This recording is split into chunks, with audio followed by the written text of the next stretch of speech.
Hello दोस्तों, स्वागत करता हूं आप सभी को फर्स्ट ईयर के बायो साइंस के 6वें नंबर का वीडियो में। इस सप्ताह में जितने भी समय बाकी है मैंने आपको चारों सब्जेक्ट का वीडियो कराना है और वीडियो नंबर 6वां है। ठीक है, पांचों वीडियो 5 सीरीज तक, 5वां जो वीडियो है वहां तक मैं चारों सब्जेक्ट का करा चुका हूं। 5 वीडियो प्लेलिस्ट भी बना दिया हूँ 23 से 24 करके, सभी सब्जेक्ट के सामने 23 से 24 करके प्लेलिस्ट बना है, आप वहाँ से भी देख सकते हैं। ओके, अब रही बात बायो साइंस का 6वां है, यहीं से आपका शुरू होता है। इसके बाद बिहेवियर साइंस होगा, फिर फंडामेंटल, फिर कम्युनिटी।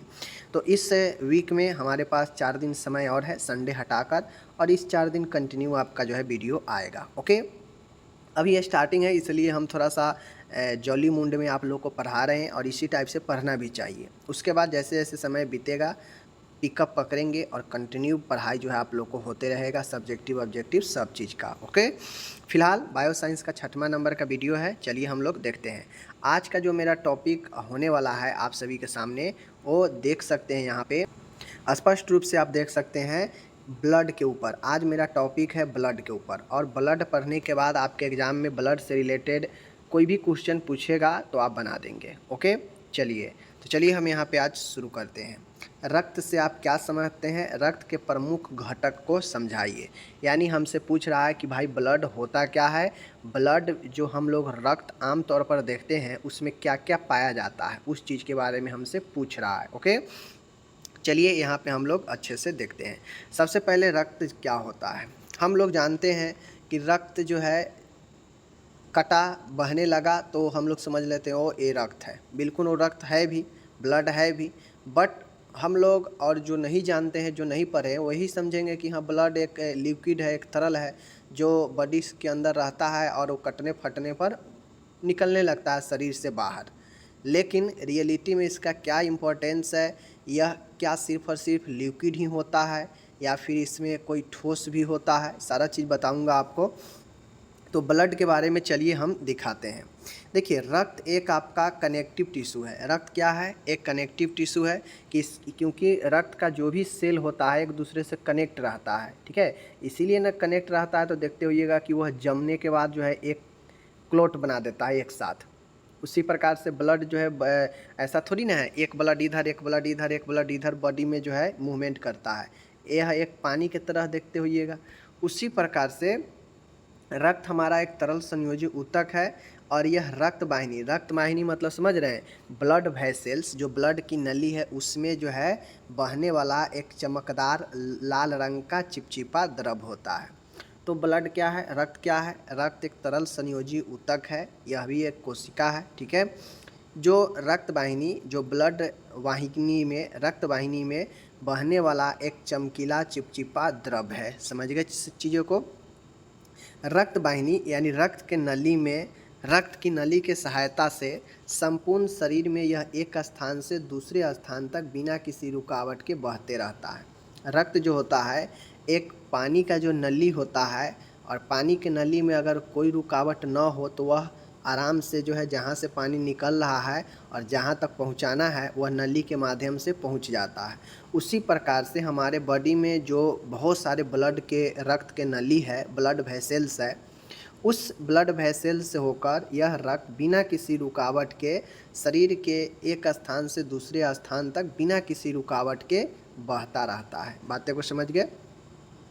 रक्त जो होता है स्वाद में नमकीन होता है, विशेष प्रकार के गंध वाला और अपारदर्शक द्रव होता है।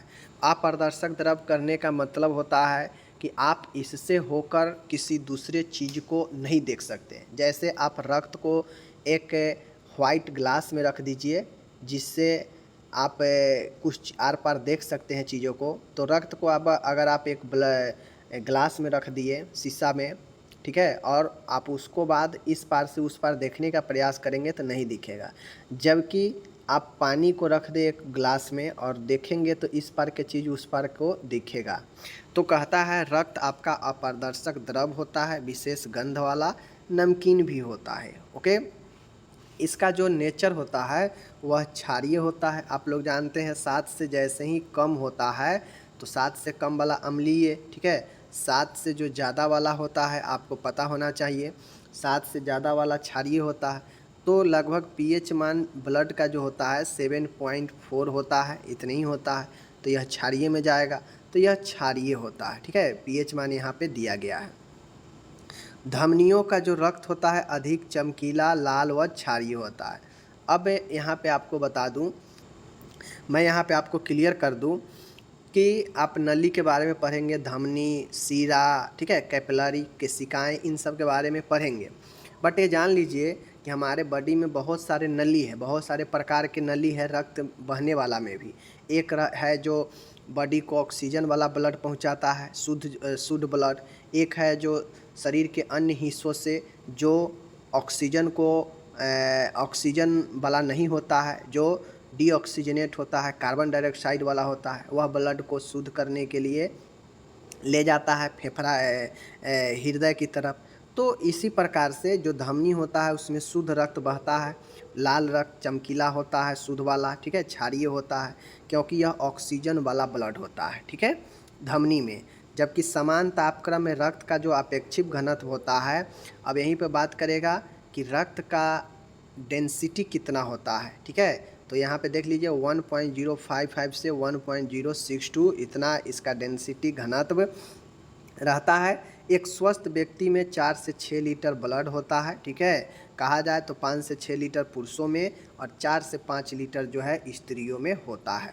कुल बॉडी के 7%, कुल बॉडी के वजन के 7% जो है ब्लड आपके बॉडी में होनी चाहिए या इतना रहता है। ठीक है, जैसे अगर किसी का वजन अगर 50 kg है तो समझ लीजिए इसमें 7 से आप 7% निकालिएगा, 1 से 1 गया, 5 दूना 10, लगभग 3.5 kg ब्लड जो है उसके बॉडी में होगा 50 kg वाला व्यक्ति के। समझ रहे हैं।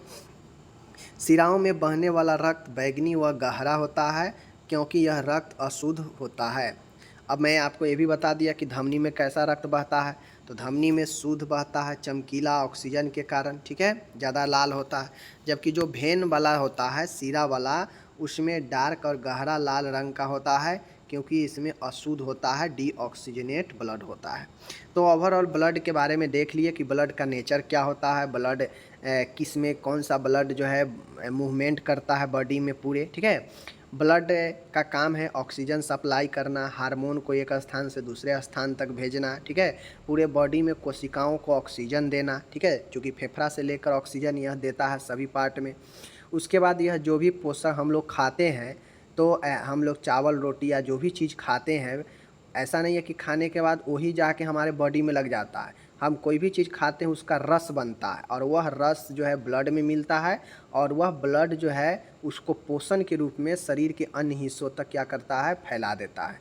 तो ब्लड का बहुत सारे काम है। ठीक है, तो ये ब्लड के बारे में आप लोग समझ गए। देखिए, किसी भी चीज़ को पॉइंट बाय पॉइंट में तोड़कर लाइन बाय लाइन में पढ़िएगा तो ज़्यादा समझ में आएगा। सीधे महाभारत कहानी लेखा पढ़िएगा तो फिर दिक्कत वही करता है। समझ गए। चलिए, रक्त के घटक। रक्त के घटक, अब हमें पढ़ना है ब्लड में कौन कौन से घटक होते हैं। इन्हें 2 भागों में बांटा। देखिए, ब्लड का कंपोनेंट अगर आपसे घटक पूछ ले तो बड़ी आसान है। ब्लड है, ठीक है, मैं बता देता हूँ। जैसे मानिए ब्लड है, ठीक है, ये ब्लड है। ब्लड को 2 घटक, एक में आपका जो है बांटा गया ब्लड का 2 घटक। एक होता है आपका प्लाज्मा। क्या होता है? एक प्लाज्मा। एक क्या होता है? प्लाज्मा। दूसरा क्या होता है? दूसरा होता है आपका ब्लड कार्पसल। क्या है? Blood corpuscle. ब्लड कार्पसल कहने का मतलब है रक्त कोशिका। ठीक है, रक्त कोशिका। अब ये जो प्लाज्मा वाला भाग होता है ना, पूरे ब्लड का लगभग 55% होता है। आपके जितने भी ब्लड है उस ब्लड में 55% भाग जो है प्लाज्मा का होता है।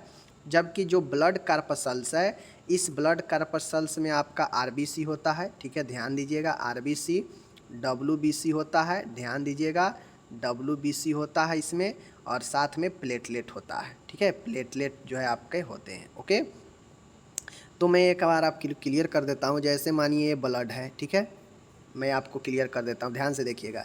जैसे ये ब्लड है, ठीक है, ये ब्लड है। ब्लड को 2 पार्ट है आपका। कौन कौन पार्ट है? एक है आपका प्लाज्मा, P4 प्लाज्मा, और एक है blood corpuscle, BC, blood corpuscle यानी रक्त कोशिका। अब ये ब्लड कार्पसल्स जो है आपके 3 भाग में बना है। कितने भाग में? 3 भाग में। 3 भाग कौन कौन सा है? एक होता है आपका RBC, नाम आप लोग सुने होइएगा। एक होता है आपका WBC और एक होता है अपन प्लेटलेट। ठीक है, एक होता है प्लेटलेट। प्लाज्मा की बात करेगा तो यह 55% होता है पूरे ब्लड का, जबकि ये जो BC है ब्लड कार्पसल्स, यह पूरे ब्लड का जब यह 55 हो गया तो यह 45% होता है। ओके, 100% हो गया। इस 45% में RBC रहता है, WBC रहता है, प्लेटलेट रहता है, और इन 55% में प्लाज्मा होता है। अब इस प्लाज्मा के अंदर भी बहुत सारे जो है आपको प्रोटीन वगैरह वगैरह वगैरह बहुत सारे चीज़ होता है, लेकिन इस प्लाज्मा के अंदर सबसे ज़्यादा जो होता है वह पानी का मात्रा होता है, जल की मात्रा। कितना होता है? तो जल की मात्रा इसमें जो है सबसे ज़्यादा होता है, लगभग 90 से 92%। ठीक है, 90 से 92% जल की मात्रा होती है इस 55% में। तो उम्मीद है ब्लड कंपोनेंट के बारे में समझ गए। वही है, ब्लड घटक दो प्रकार के होता है, एक होता है प्लाज्मा 55% और रक्त कणिकाएं जिसे ब्लड कार्पसल्स कहते हैं, लगभग यह 40 से 45% होता है। ठीक है, ध्यान रखिएगा। दो कंपोनेंट समझ गए।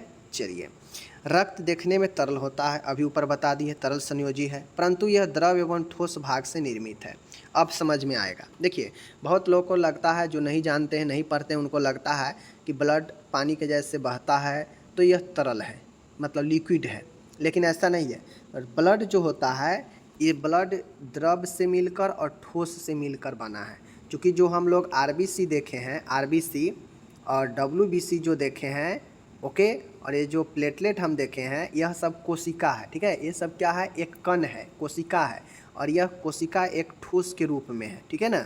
और जो प्लाज्मा है 55% वह पूर्णतः लिक्विड है। समझ गए? तो यह लिक्विड और ये सब ठोस वाला भाग, यह दोनों मिल के बनाता है आपका रक्त, ब्लड। समझ गए चीज़ों को? चलिए, तो ही कहता है रक्त देखने में तो लिक्विड होता है, तरल होता है, परंतु यह द्रव और ठोस दोनों से मिलकर बनता है। रक्त का अध्ययन करने पर हल्के पीले रंग का द्रव प्लाज्मा में ठोस पदार्थ फॉर्मेड एलिमेंट तैरते दिखाई देती है।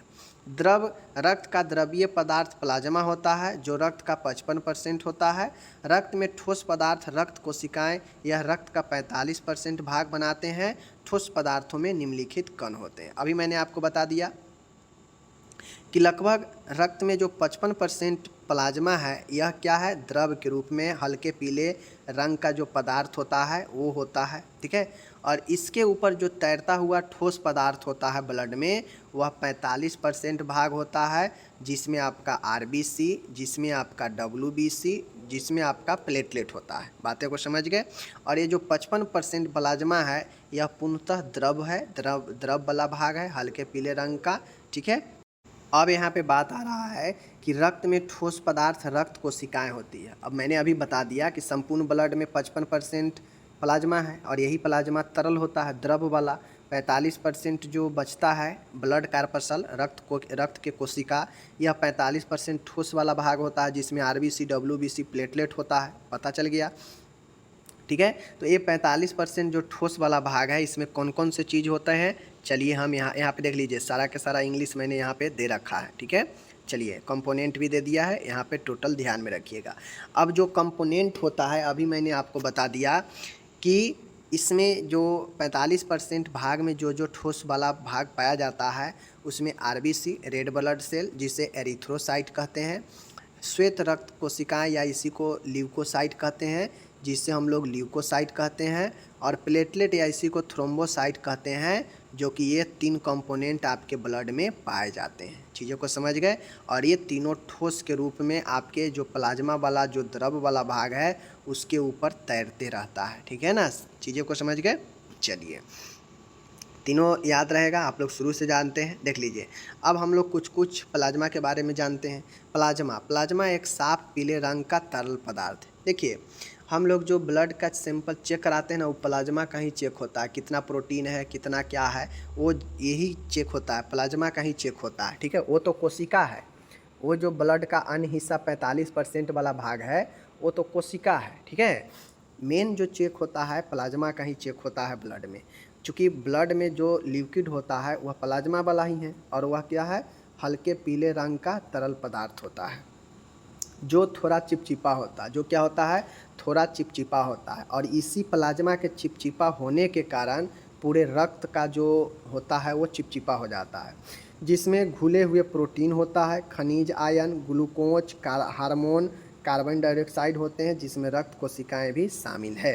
अब प्लाज्मा जो होता है, प्लाज्मा में पढ़िएगा तो बहुत सारे चीज़ आपको मिलेगा। उसमें आपको प्रोटीन भी रहता है, खनिज आयन भी, ग्लूकोज भी, हार्मोन भी, कार्बन डाइऑक्साइड भी होते हैं, ठीक है, जिसमें रक्त कोशिकाएं भी शामिल होती है। तो इनमें सारा चीज़ें जो है होते हैं।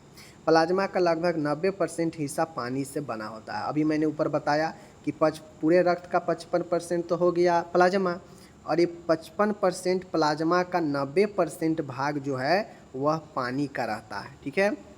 लगभग 6% भाग प्रोटीन होता है। ओके, प्लाज्मा का जो 55% भाग है उसमें 90% जल, ठीक है, 6% लगभग प्रोटीन का होता है। प्लाज्मा में मुख्य प्रोटीन एल्बुमिन होता है, जो ऑस्मोटिक ब्लड प्रेशर को नियंत्रित करता है, ठीक है। अब प्लाज्मा देखिएगा, किसी का अगर बीपी बहुत ज़्यादा जो है समस्या रहता है, उसको जो है ऑस्मोटिक ब्लड प्रेशर को नियंत्रण करने के लिए, जिसको एल्बुमिन की कमी होती है, उसे एल्बुमिन चढ़ाया भी जाता है, समझ लीजिएगा। तो प्रोटीन जो होता है उसमें सबसे मुख्यतः एल्बुमिन होता है, समझ गए चीज़ों को। रक्त द्रव का 55% भाग प्लाज्मा होता है, मैंने अभी बता दिया कि लिक्विड वाला भाग जो रक्त का होगा वह प्लाज्मा होगा, और वह हिस्सेदारी में 55% होगा। एक औसत इंसान में रक्त प्लाज्मा की मात्रा कुल लगभग देख सकते हैं यहाँ पे 2.5 से 3 लीटर होता है, ठीक है, 2.5 से 3 लीटर होता है एक व्यक्ति में। तो ये चीज़ें हैं, आप लोग गुना भाग करके निकाल भी सकते हैं कि कितना। अगर मान गए 55% हिस्सा प्लाज्मा होता है, तो एक इंसान में अगर रक्त 4 लीटर है तो उसमें 55% जो है अगर प्लाज्मा है, तो आप निकाल लीजिए कि कितना जो है प्लाज्मा हो जाएगा। आधा से थोड़ा सा ज़्यादा जो है आपका प्लाज्मा का ही भाग रहेगा, ठीक है। लगभग 2-2.5 kg तो प्लाज्मा ही रहेगा। बातें को समझ गए ना। चलिए, ये सारा चीज़ आप लोग प्लाज्मा के बारे में समझ गए।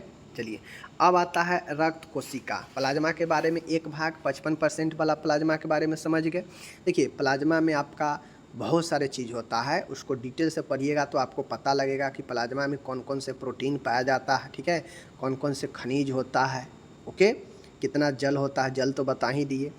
अब आता है रक्त कोशिका, ब्लड कार्पसल्स, जो कि 55 के बाद 45% जो हिस्सा बनाता है रक्त का।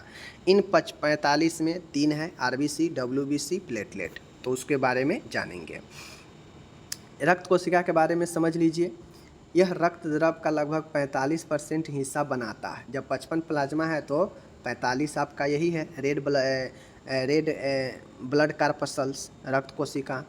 कोशिकाएं 3 प्रकार की होती है, अभी पढ़ा दिए। रक्त में जो कोशिका है 3 प्रकार का है, आरबीसी, डब्ल्यूबीसी, प्लेटलेट। आरबीसी को एरिथ्रोसाइट ऑब्जेक्टिव में पूछता है, डब्ल्यूबीसी को ल्यूकोसाइट, और प्लेटलेट को थ्रोम्बोसाइट कहते हैं। चीज़ों को समझ गए। अब इन तीनों के बारे में हम लोग पढ़ेंगे, बहुत ही इम्पोर्टेंट होता है। यहाँ पे आ गया लाल रक्त कोशिका, जिसे हम लोग आरबीसी कहते हैं। तो पहला सेल यही होता है, और यह काफ़ी ज़्यादा पूरे जो आपका ब्लड का जो 45% हिस्सा है ना, इसमें सबसे ज़्यादा जो होता है वह आरबीसी ही होता है। यह आरबीसी ही सबसे ज़्यादा ब्लड जो रक्त कोशिका है, जो 45% वाला भाग है, उस 45 में सबसे ज़्यादा जो होता है आरबीसी ही रहता है, ओके ना। आरबीसी रक्त कोशिका की मात्रा का लगभग 40 से 45% हिस्सा बनाते हैं। बातें को समझ रहे हैं कि लगभग 55 में तो प्लाज्मा हो गया, 55 में प्लाज्मा में क्या है, 90% जल है। उसी प्रकार से 45% जो रक्त कोशिका है उसमें लगभग 40-45% सिर्फ और सिर्फ आरबीसी रहता है, और बाकी के दोनों में वो अपना डब्ल्यूबीसी और प्लेटलेट रहता है। ये अस्थि मज्जा में प्रति घंटे 4 से 5 बिलियन कोशिकाओं की दर से बनते हैं। अब चूँकि आरबीसी एक कोशिका है, यह तो लिक्विड है नहीं, यह ठोस है, तो यह प्रति घंटे 4 से 5 बिलियन कोशिका की दर से बनते हैं अस्थि मज्जा में, बोन मैरो में इसका निर्माण होता है, ओके। लाल रक्त कोशिकाओं का जीवन काल लगभग 120 दिन होता है एक स्वस्थ व्यक्ति में। तो ये आरबीसी हो गया, कहाँ बनता है समझ गए, ठीक है, कितना हिस्सा होता है समझ गए, किसका कंपोनेंट है, तो रक्त का कंपोनेंट है।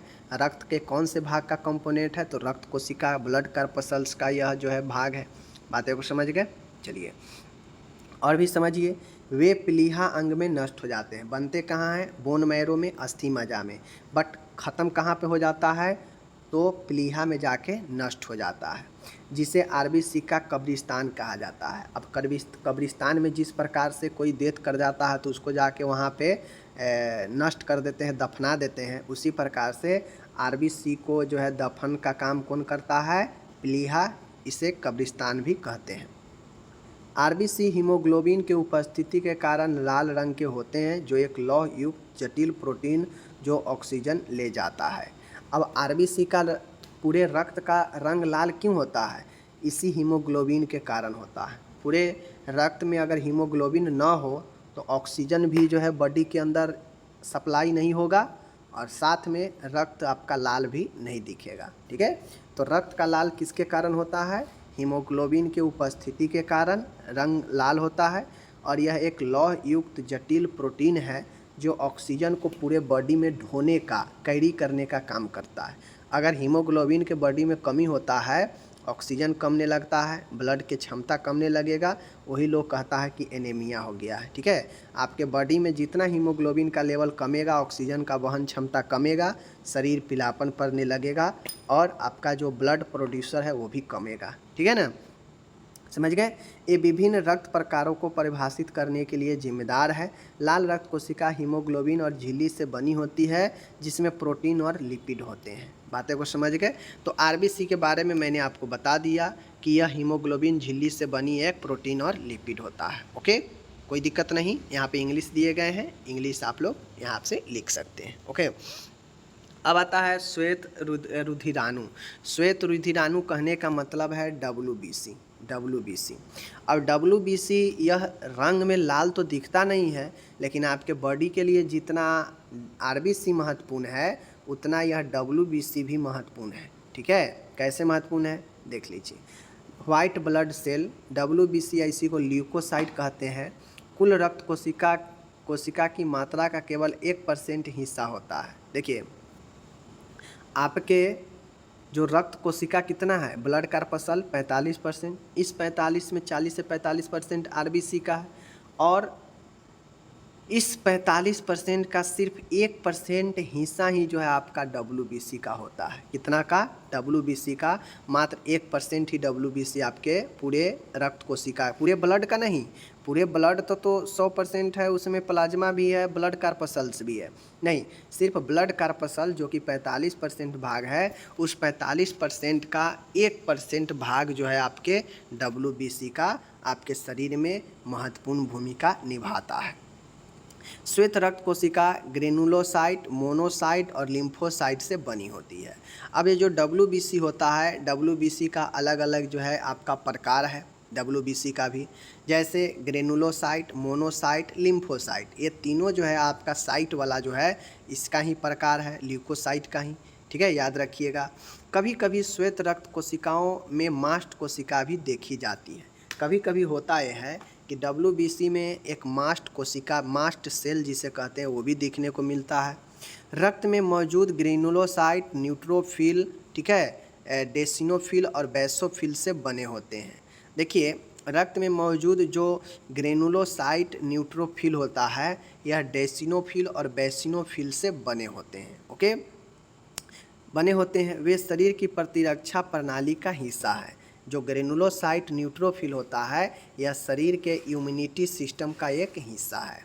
वे बीमारियों से लड़ने में मदद करते हैं। जो क्या करते हैं? बीमारी से लड़ने में मदद करते हैं, और रक्त में मौजूद बाहरी रोग पैदा करने वाले कोई भी सूक्ष्म जीवों को उस पर निकालते हैं और उससे हमला करते हैं।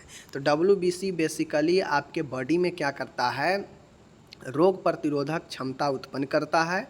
आपको बाहरी, अगर आपके बॉडी में कोई संक्रमण प्रवेश करेगा, सूक्ष्म जीव प्रवेश करेगा, तो उस पर हमला करने का काम करता है। ठीक है, वो हमला कौन करता है? यही ग्रेनुलोसाइट न्यूट्रोफिल करता है, जो डेसिनोफिल और बेसोफिल से बना हुआ है। ओके, WBC रक्त से पुरानी कोशिकाओं और सेलुलर मलबे को भी हटाते हैं।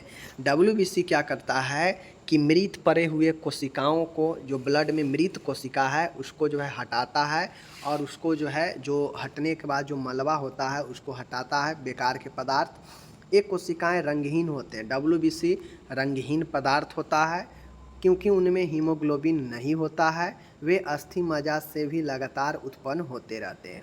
तो डब्ल्यूबीसी भी अस्थि मज्जा, आरबीसी भी अस्थि मज्जा, बट आरबीसी में हीमोग्लोबिन होने से वह लाल दिखता है, डब्ल्यूबीसी में ऐसा कोई जो है आपके नहीं रहता है रंग वर्णक जिससे यह लाल दिखाई दे, यह रंगहीन होता है, ठीक है। और यह जो है चिपचिपा, जो कटने फटने पर आपके बॉडी से देखिएगा छिछिल जाने के बाद पानी की तरह जो है उजला उजला निकलने लगता है, वही डब्ल्यूबीसी होता है, ठीक है। और वह आपके बॉडी में संक्रमणों से लड़ता है, ठीक है। आपके बाहरी पदार्थों को शरीर में जैसे ही प्रवेश करेगा तो उस पर हमला करके उसे नष्ट करता है, ठीक है ना। ये सब चीज़ें का काम इसका होता है, ओके। एक बार और दिखा देते हैं डब्ल्यूबीसी के प्रकार में, देख लीजिए, monocyte, eosinophil, basophil, lymphocyte, neutrophil. याद रखिएगा, महत्वपूर्ण है। Monocyte, eosinophil, basophil, lymphocyte, neutrophil, ये पांचों जरूर याद रखिएगा डब्ल्यूबीसी का, ओके। पूरे रक्त कोशिका के 1% भाग ही डब्ल्यूबीसी होता है, समझ गए। यहाँ पे टोटल इंग्लिश दे रखे हैं। अब आता है प्लेटलेट्स भी महत्वपूर्ण है बॉडी के लिए। प्लेटलेट या थ्रोम्बोसाइट कोशिका के टुकड़े होते हैं। देखिए, प्लेटलेट या जो थ्रोम्बोसाइट है, यह कोशिका जो सेल है ब्लड का, उसका टुकड़ा होता है, ठीक है, जो अस्थि मज्जा के विशेष कोशिकाओं से उत्पन्न होते हैं। ये भी अस्थि मज्जा के विशेष कोशिकाओं से ही उत्पन्न होता है।